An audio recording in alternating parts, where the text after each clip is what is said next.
A paz do Senhor, queridos irmãos, eu sou o evangelista Luiz Oliveira, da Igreja Evangélica Assembleia de Deus, Ministério do Belém, no interior de São Paulo, na cidade de Limeira. E estamos aqui hoje para trazer um breve comentário a respeito da lição de número 11 da revista Lições Bíblicas Adultos da CPAD. O título desta lição é O Reinado de Ezequias. A exemplo do que alguns irmãos têm feito, nós traremos apenas um comentário adicional a respeito da lição. Nós não estaremos lendo o texto da lição para os irmãos. Já no início desta aula, eu gostaria de mencionar para os irmãos que, apesar da lição ser muito rica e muito importante para nós, eu considero que o comentarista esqueceu ou deixou de lado um pequeno detalhe que eu considero de suma importância como aplicação em relação à vida do rei Ezequias. Estaremos comentando a esse respeito no último áudio desta série de áudios de comentário. Em relação ao texto áureo, queridos irmãos, que está ali no segundo livro de Reis, capítulo 18, versículo 5, temos a dizer que realmente a própria Bíblia Sagrada deu testemunho a respeito do brilhante reinado, do brilhante governo que o rei Ezequias exerceu ali em Judá, em Jerusalém. A ponto da Bíblia dizer que não houve outro rei semelhante a ele em Judá, nem antes e nem depois dele. Isso é muito importante para que nós frisemos durante a ministração da aula, pois no Reino do Norte não tivemos nenhum rei que foi um rei que fez a vontade de Deus. Já no Reino do Sul, em Judá e Jerusalém, tivemos alguns que foram obedientes, tivemos alguns reis que realmente seguiram as pisadas de Davi, e o rei Ezequias foi um deles. Como objetivo geral desta lição, nós temos asseverar que o Senhor ouve a oração dos que o temem. Já como objetivos específicos, temos três, já que temos três tópicos. Para o tópico 1, apresentar o íntegro reinado de Ezequias. Já para o tópico 2, sinalizar as afrontas de Senaqueribe. E, finalmente, para o tópico 3, registrar o fim de Senaqueribe.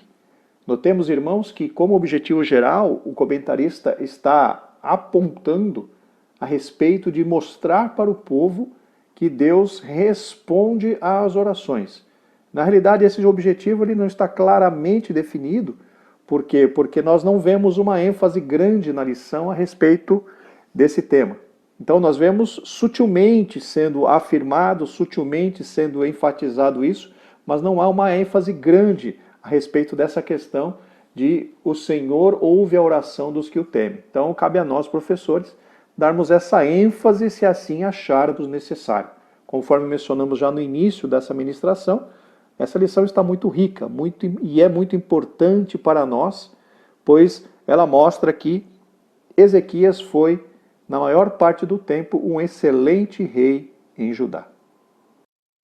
Para a introdução da presente lição, queridos, eu acredito ser muito importante nós traçarmos ou nós apresentarmos os acontecimentos que antecederam a posse no reino do rei Ezequias.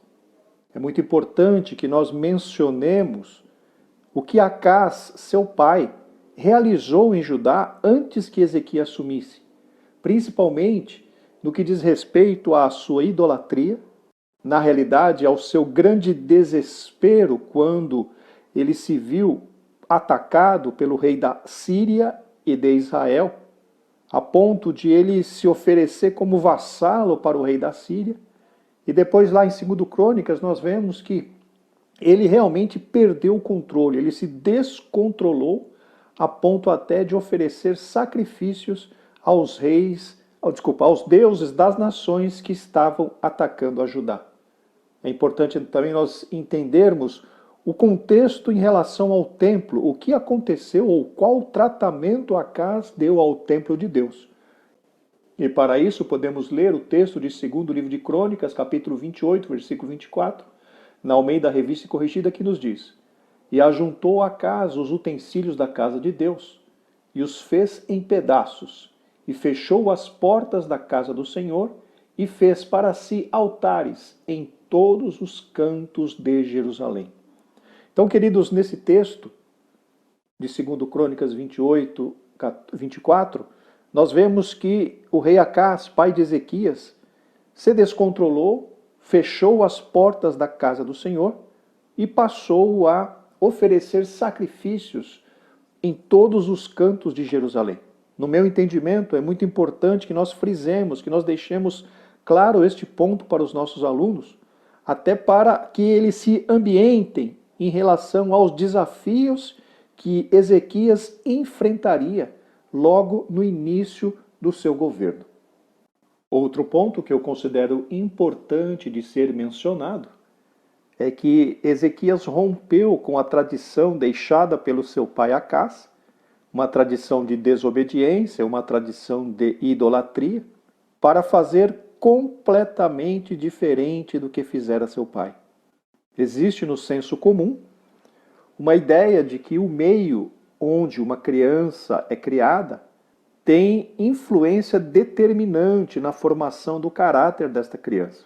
Porém, queridos irmãos, estudos recentes da psicologia e da psicopedagogia nos mostram que realmente o meio influencia na formação do caráter de uma criança, porém esta influência se limita a 50%. Os outros 50% são determinados pela parte genética da pessoa. Então nós vemos que Ezequias, ele rompeu com a influência do seu pai e decidiu ser fiel ao seu Deus. Mesmo ele não tendo exemplo dentro da sua casa, mesmo ele tendo uma influência na realidade para fazer o que era errado, ele decidiu fazer o que era certo, decidiu servir ao Senhor. Ainda na introdução nós vemos o comentarista mencionando que Ezequias fez profundas, importantes reformas no culto e na adoração a Deus. Na realidade, o que nós vemos, queridos, é que Ezequias promoveu o retorno do povo à verdadeira adoração ao Deus de Israel. Ele foi alguém que trouxe de volta o povo para o templo do Senhor, trouxe de volta o povo para as práticas que estavam determinadas na lei de Moisés.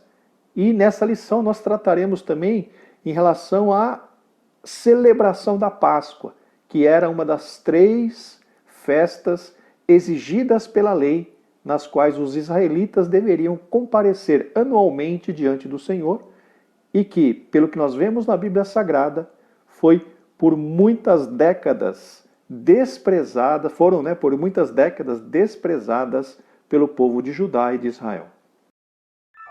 Tópico 1.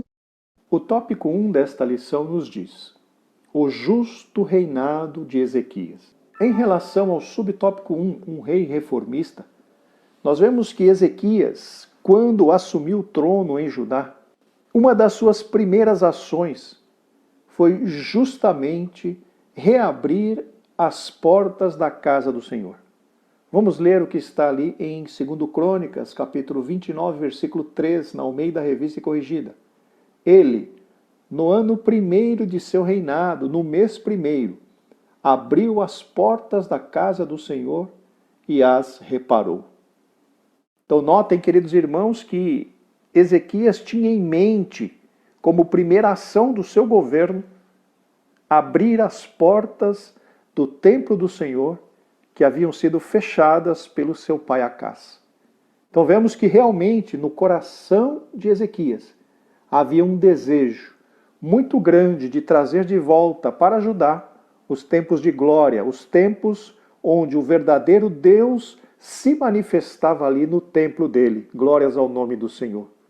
O texto de 2 Crônicas 29, versículos 4 a 7, sugeridos pelo comentarista, nos mostram claramente que Ezequias tinha uma perfeita consciência dos graves erros que seus pais cometeram contra Deus.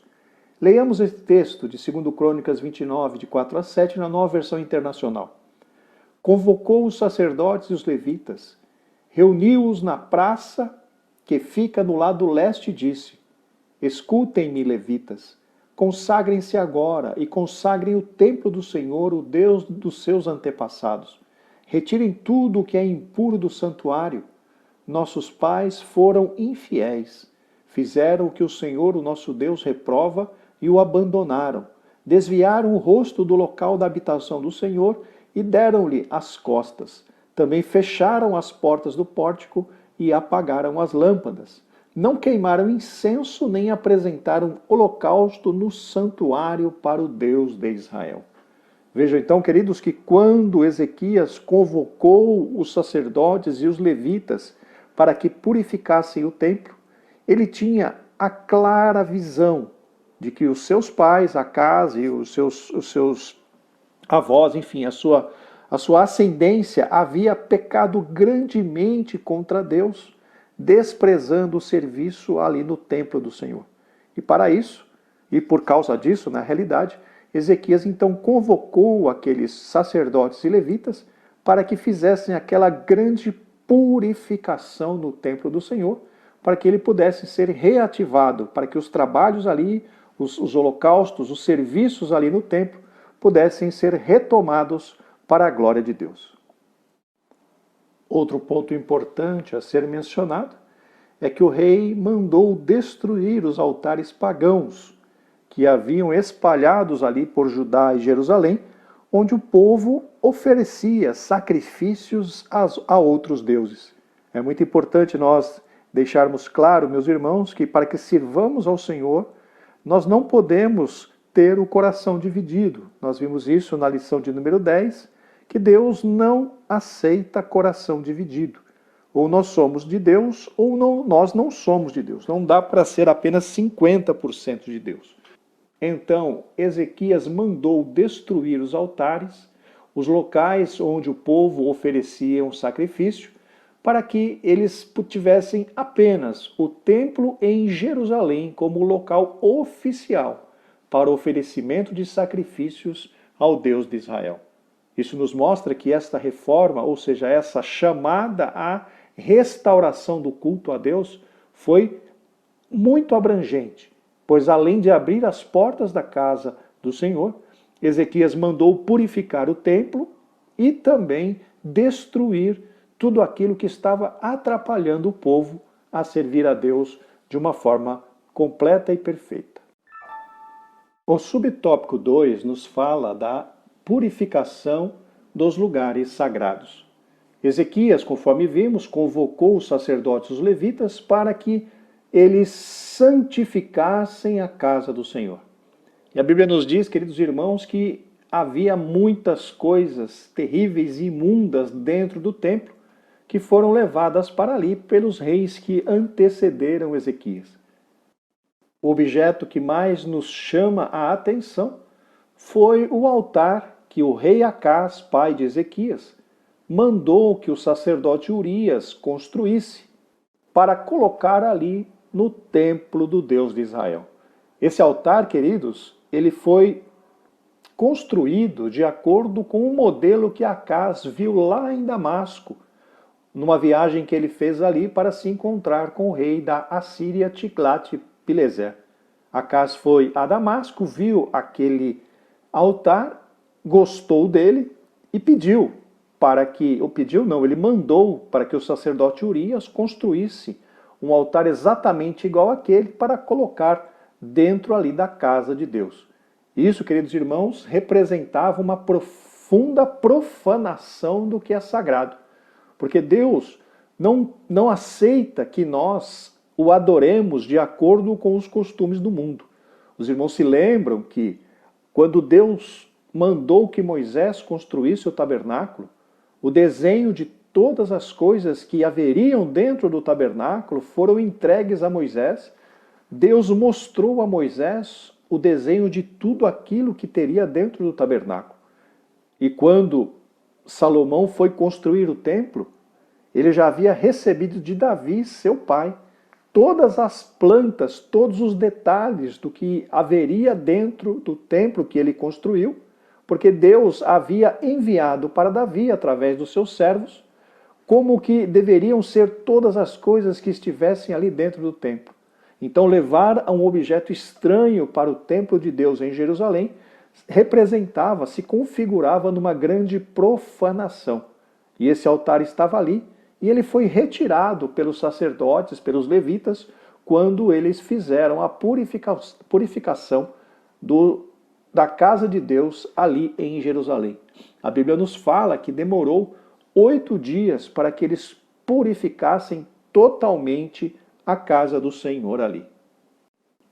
Outro ponto que eu considero importante falar aos nossos alunos é que nesses 8 dias em que os sacerdotes levitas purificaram o templo das imundícias, eles também providenciaram todos os utensílios que estavam faltando ali para a execução do serviço para Deus.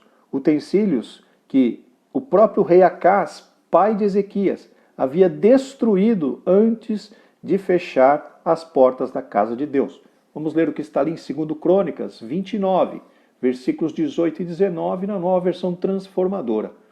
Então os levitas foram ao rei Ezequias e lhe relataram: purificamos todo o templo do Senhor, o altar de holocaustos, com todos os seus utensílios, e a mesa dos pães da presença com todos os seus utensílios.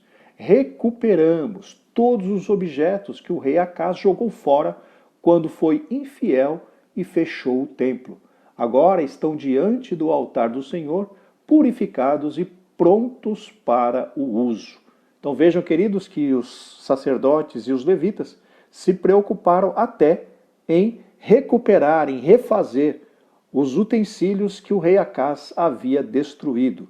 Ou seja, o templo estava preparado para que se fizessem novamente os sacrifícios ao Deus de Israel. O subtópico 3 trata da adoração nacional. Queridos, quando o templo terminou de ser purificado, o rei Ezequias convocou todos os maiorais da cidade para que juntos eles pudessem participar do holocausto para expiação do pecado do povo diante de Deus. Vamos ler o que está ali em 2 Crônicas 29, versículo 21, na Almeida Revista e Corrigida. E trouxeram 7 novilhos e 7 carneiros, e 7 cordeiros, e 7 bodes, para sacrifício expiatório, pelo reino e pelo santuário e por Judá. E Ezequias disse aos filhos de Arão, os sacerdotes, que os oferecessem sobre o altar do Senhor. Com esse trabalho, queridos irmãos, Ezequias estava oferecendo um sacrifício, buscando o perdão dos pecados que o povo de Judá havia cometido. Na realidade, esse ritual representava sempre o primeiro passo num relacionamento do povo de Israel com Deus, oferecer sacrifícios pelos seus pecados. E foi exatamente isso que aconteceu ali em Judá, logo no início dos trabalhos no templo do Senhor.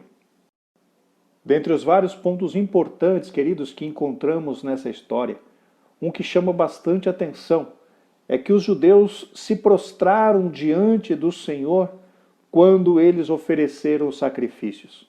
Champlin diz que essa atitude dos judeus é chamada de adoração reverente, que é adoração com todo o nosso ser, onde apenas o Senhor é louvado e engrandecido. E nós vemos, meus irmãos, que essa questão de se prostrar diante de Deus é uma prática comum, inclusive no céu. Vamos ler o que está ali em Apocalipse, no capítulo 4, versículos 10 e 11, na Almeida Revista e Corrigida. Os 24 anciãos prostraram-se diante do que estava assentado sobre o trono, adoravam o que vive para todo sempre e lançavam as suas coroas diante do trono, dizendo: digno és, Senhor, de receber glória e honra e poder, porque tu criaste todas as coisas e por tua vontade são e foram criadas. Então, queridos, vemos que essa adoração com o rosto prostrado em terra é um costume até no céu. Então, queridos, muitas vezes e em muitos lugares precisamos rever os nossos conceitos de adoração. Muitos querem falar da adoração extravagante, de gritar e fazer isso ou aquilo, mas nós vemos na Bíblia coisas completamente diferentes. A adoração que é reverente não nos faz crescer, nos faz nós nos abaixarmos, nos rebaixarmos, nos humilharmos perante o Deus Todo-Poderoso, nos prostrarmos diante dele em adoração reverente. E foi exatamente isso que aconteceu ali em Judá por ocasião daquela grande festa, daquela grande apresentação dos holocaustos ali, na retomada dos trabalhos no templo do Senhor. Ainda no subtópico 3, meus queridos, nós vemos que Ezequias mandou que fosse celebrada a Páscoa ali em Jerusalém. A Páscoa deveria ser celebrada, pelo que constava na lei de Moisés, no 14º dia do primeiro mês. Mas notem, queridos, que Ezequias mandou que a Páscoa fosse celebrada no 14º dia do segundo mês, porque no primeiro mês o povo não estava preparado para este grande evento. Até porque a Bíblia, ou a lei de Moisés, dava essa oportunidade para que as pessoas que não participassem da Páscoa no dia 14º do primeiro mês, poderiam participar no dia 14º do segundo mês. E foi justamente neste período que Ezequias convocou o povo para participar daquela grande festa da Páscoa que ocorreria ali em Jerusalém. Mas notem, queridos, que Ezequias teve um zelo muito grande em relação a essa questão. Ele não quis apenas que os judeus, que os habitantes ali de Judá e Jerusalém participassem, mas ele estendeu o convite a todos os israelitas que estavam ali no Reino do Norte. Enviou mensageiros convocando o povo para participar da Páscoa ali em Jerusalém. E eu interpreto, queridos irmãos, essa questão, este convite que Ezequias fez para o povo ali do Reino do Norte, como sendo a última oportunidade que Deus estava dando a eles para que se convertessem ao Deus Todo-Poderoso. Notemos aqui uma situação em que essa celebração da Páscoa foi realizada ainda no segundo mês do governo de Ezequias. Ou seja, quando comparamos com a data em que o Reino do Norte foi atacado ali por Salmaneser, nós vemos que foi antes disso acontecer. Então, Ezequias mandou o convite para o povo do Norte, enquanto eles ainda estavam habitando seguros nas suas terras. Só que a Bíblia nos fala, queridos irmãos, que os habitantes do Reino do Norte zombaram dos mensageiros de Ezequias. Ezequias mandou uma mensagem de exortação àquele povo, a que eles voltassem para servir ao Senhor seu Deus. Vamos ler esse texto, é um texto longo, mas eu gostaria de ler com os irmãos. 2 Crônicas, capítulo 30, versículos de 6 a 9, na Almeida Revista e Corrigida. Foram, pois, os correios com as cartas das mãos do rei e dos seus príncipes por todo Israel e Judá, segundo o mandato do rei, dizendo: Filhos de Israel, convertei-vos ao Senhor Deus de Abraão, de Isaque e de Israel, para que ele se volte para aqueles de vós que escaparam das mãos do rei da Assíria. E não sejais como vossos pais e como vossos irmãos, que transgrediram contra o Senhor, Deus de seus pais, pelo que os pôs em assolação, como vedes. Não endureçais agora a vossa cerviz, como vossos pais. Dai a mão ao Senhor, e vinde ao santuário que ele santificou para sempre, e servi ao Senhor vosso Deus, para que o ardor da sua ira se desvie de vós.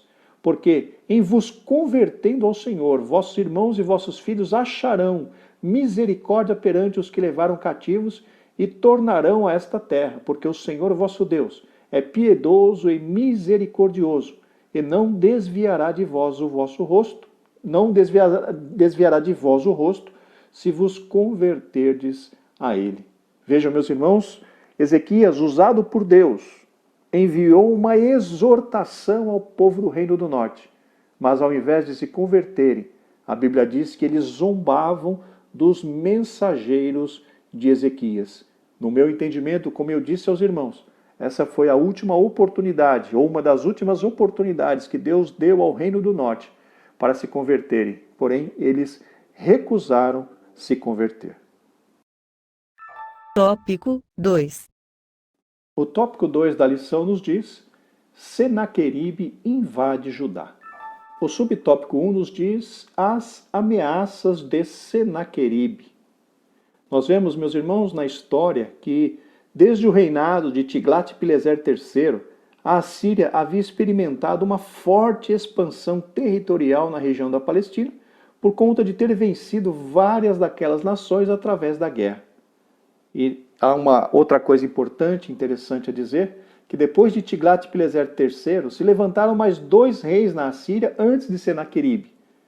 O primeiro deles foi Salmaneser e o segundo foi Sargão. E foi justamente este Salmaneser que venceu o Reino do Norte na guerra e levou o seu povo para a Síria, conforme nós estudamos na lição de número 10.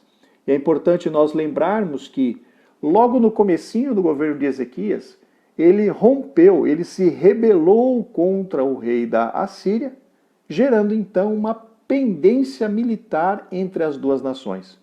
A Bíblia nos diz que no 14º ano do reinado do rei Ezequias, é que Senaqueribe, rei da Assíria, invadiu o território de Judá para quitar esta dívida através da conquista dos territórios de Judá.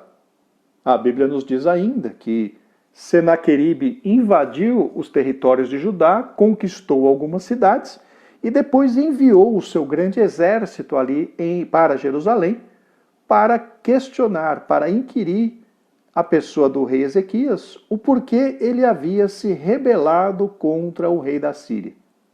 E pelo que vemos na lição, uma das suas estratégias foi tentar colocar medo no coração dos judeus que estavam ali em Jerusalém, pois ele chegou ali afrontando a todos, dizendo que ninguém seria forte o suficiente para vencê-los numa batalha.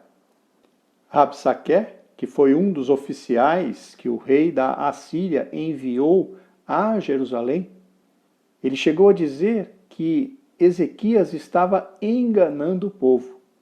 Leamos o texto que está ali em 2 Reis, capítulo 18, versículos 29 e 30, na Almeida Revista e Corrigida. Assim diz o rei: não vos engane Ezequias, porque não vos poderá livrar da sua mão. Nem tampouco vos faça Ezequias confiar no Senhor, dizendo: certamente vos livrará o Senhor, e esta cidade não será entregue na mão do rei da Assíria. Veja então, queridos, que Rabsaque estava afrontando terrivelmente tanto Ezequias quanto o Deus de Israel. Vamos ler ainda 2 Reis 18, versículos 33 ao 35, também na Almeida Revista Corrigida. Porventura os deuses das nações puderam livrar cada um a sua terra das mãos do rei da Assíria? Que é feito dos deuses de Amate e de Arpade? O que é feito dos deuses de Sefarvaim, Ena e Iva? Porventura livraram a Samaria da minha mão? Quais são eles dentre todos os deuses da terra que os que livraram a sua terra da minha mão, para que o Senhor livrasse a Jerusalém da minha mão? Nota então, meus irmãos, o teor da afronta de Rabsaque tanto a Ezequias quanto ao Deus de Israel. O subtópico 2 nos diz o temor do rei Ezequias. Realmente, meus irmãos, pelo que vemos na Bíblia Sagrada, Ezequias estava diante de um grande problema.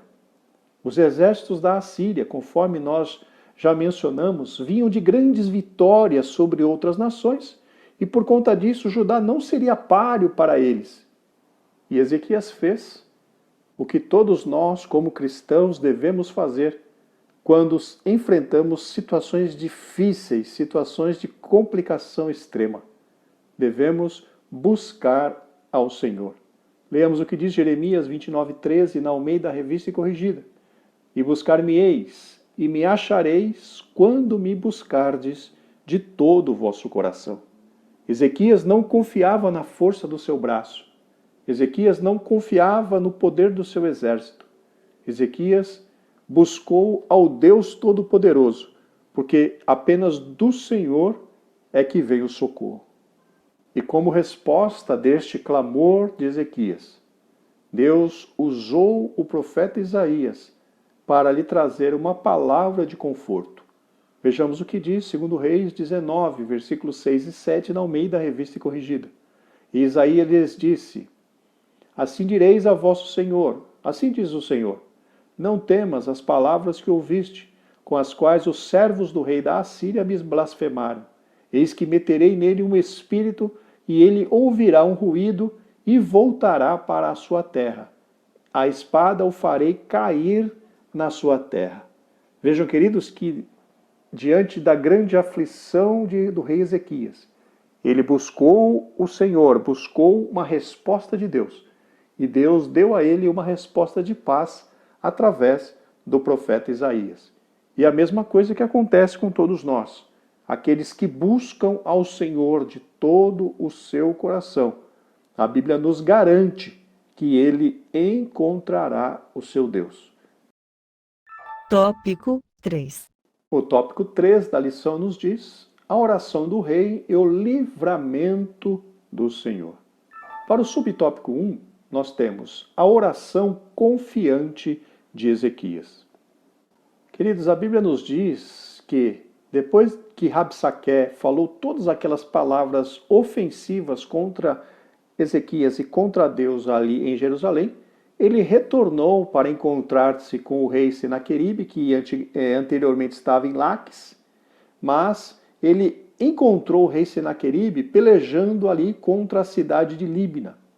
Além disso, Senaqueribe ouviu que o rei da Etiópia, que a Bíblia chama em 2 Reis de Cush, havia saído para fazer guerra contra ele.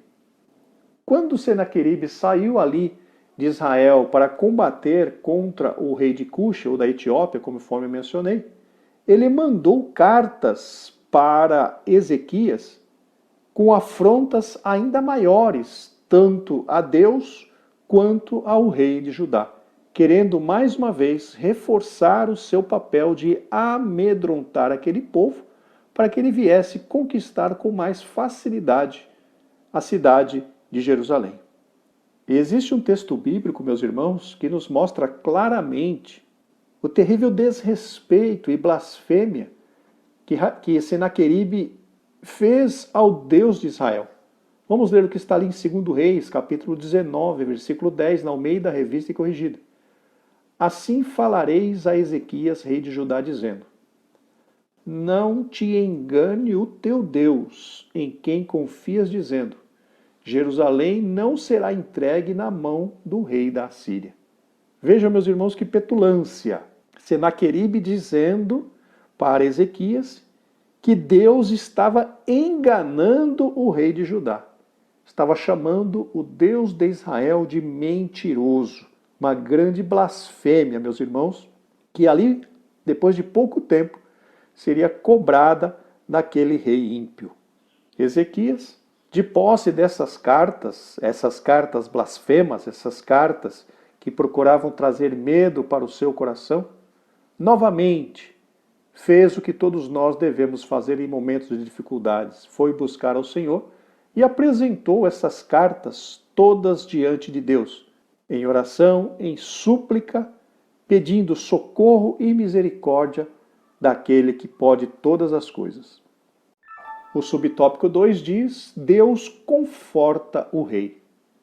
Mais uma vez, queridos irmãos, Deus, se utilizando do profeta Isaías, trouxe uma palavra de conforto para o coração do rei Ezequias. Vejamos o texto de 2 Reis 19:20, na Almeida Revista e Corrigida. Então Isaías, filho de Amós, mandou dizer a Ezequias: assim diz o Senhor, Deus de Israel: o que me pediste acerca de Senaqueribe, rei da Síria, eu o ouvi. Ou seja, queridos, Deus está atento às orações daqueles que fazem a sua vontade. Quando nós buscamos ao Senhor de todo o nosso coração, conforme já mencionado durante esta ministração, Deus ouve, porque é promessa da palavra de Deus.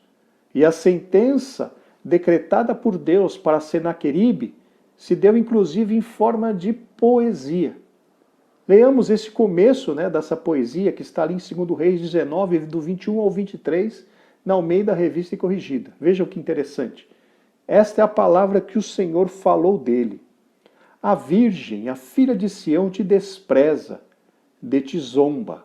A filha de Jerusalém meneia a cabeça por detrás de ti. A quem afrontaste e blasfemaste? E contra quem alçaste a voz e ergueste os teus olhos ao alto? Contra o santo de Israel? Por meio de teus mensageiros, afrontaste o Senhor e disseste: com a multidão de meus carros subo eu ao alto dos montes, aos lados do Líbano, e cortarei os seus altos cedros e as suas mais formosas faias, e entrarei nas suas pousadas extremas, até no bosque do seu campo fértil. Então, queridos, todo esse texto ali de 2 Reis 19, do versículo 21 até o 34, nós encontramos a poesia da sentença de Deus sobre a vida daquele ímpio rei chamado Senaqueribe. A Bíblia nos segue dizendo, queridos, que naquela mesma noite, sem que Ezequias precisasse se utilizar de nenhum tipo de arma, a Bíblia diz que o anjo do Senhor visitou o arraial dos assírios, no qual 185.000 soldados vieram a óbito, faleceram. A forma exata como Deus operou nesse juízo contra os assírios é desconhecida. A palavra de Deus, conforme eu mencionei, diz que foi o anjo do Senhor que matou aqueles 185.000 soldados. Flávio Joséfo afirma que foi uma pestilência, uma peste, uma doença que Deus usou para dizimar aquele exército. Champlin menciona que outros teólogos afirmam que poderia ter sido um grande terremoto ou uma tempestade que causou as mortes. Aqui eu quero dizer aos irmãos que, independente do meio que Deus usou, o resultado foi que o inimigo de Judá foi humilhado e derrotado pelo Deus de Israel, a quem eles tinham afrontado. 185.000 soldados mortos numa noite. E não apenas isso, Senaqueribe voltou para suas terras, para sua nação, envergonhado e triste. E acabou sendo morto pelos seus próprios filhos. Este foi o fim daquele que afrontou o Deus de Israel. Conclusão. Queridos, no começo dessa ministração eu disse que o comentarista havia ou se esquecido ou deixado de lado um detalhe que eu considero muito importante. E esse detalhe, queridos, é que no momento da sua vida, Ezequias, depois que ele foi livrado da morte ali, que ele foi curado e recebeu de Deus a oportunidade de viver mais 15 anos, a Bíblia diz que Ezequias, ele não correspondeu ao benefício que Deus lhe fez, porque Ezequias deixou que a exaltação, a soberba, dominasse o seu coração. Então vejam que, mesmo sendo um rei que fez, na maior parte da sua vida, tudo aquilo que era correto diante de Deus, no final da sua vida, ele permitiu que a exaltação, a soberba, o orgulho subisse à sua cabeça e dominasse a sua vida. E a Bíblia diz que por conta disso veio grande indignação sobre Judá e sobre Jerusalém. E a lição, a Bíblia diz ainda que ele, depois disso, ele se humilhou por causa da soberba do seu coração, e a indignação de Deus acabou não vindo sobre o seu reinado. Vamos ler o que está ali, queridos, em 2 Crônicas, capítulo 32, versículos 24 ao 26. Naqueles dias, Ezequiel adoeceu de morte e orou ao Senhor, o qual lhe falou e lhe deu um sinal. Mas não correspondeu Ezequias ao benefício que se lhe fez, porque o seu coração se exaltou, pelo que veio grande indignação sobre ele e sobre Judá e Jerusalém. Ezequias, porém, se humilhou pela soberba do seu coração, ele e os habitantes de Jerusalém. E a grande indignação do Senhor não veio sobre eles, nos dias de Ezequias. A grande lição, queridos, que eu vejo na vida de Ezequias, é que por mais que nós sejamos abençoados e Deus nos faça prosperar, nós nunca podemos permitir que a soberba, que a exaltação domine o nosso coração ou a nossa vida. Nós precisamos sempre estar acreditando a honra, a glória, o louvor, a adoração ao Senhor nosso Deus.